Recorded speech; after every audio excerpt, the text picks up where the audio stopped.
Sa GMA Integrated News, Chico Gaston ang katutok, 24 oras. Ano guys, try natin magparkour dito sa mga sobrang taas na Roblox Patuloy ang Tower. pagdagsa sa mga pasyalan ng mga politiko sulit ang long weekend. Sa norte, hindi lang bagyo dinarayo, pati lang Trinidad sa Benguet, ang sikat sa mga strawberry at sariwang gulay. Nakatutok online si Mag Gonzalez. Mag, Iba, bumuhos ang malakas na ulan dito sa Baguio City bandang alas 5 ng hapon kaya mas malamig ngayong gabi kumpara dun sa mga naunang araw ngayong Holy Week. Pero bago nga niyan, ay marami ang dumayo sa La Trinidad para sa strawberry picking.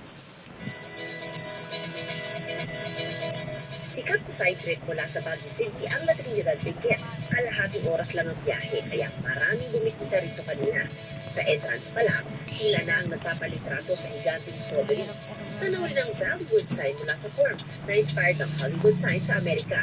Pero ang dinarayo talaga rito, ang strawberry picking. 700 pesos ang bayad kada grupo ng iba. Ang grupo ito, galing pa sa Ito na lang Cotabato. muna yung video, okay? Kamusta ang strawberry picking ninyo?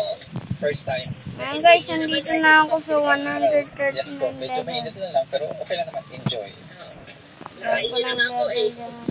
Pero to, Maraming farm Hirap kung saan na ito, pwede guys, mag-strawberry eh. picking. Pero sa rami ng tao kanina, may pila ang para hirap makapasok ka. nito eh. Ang gusto daw po sa No!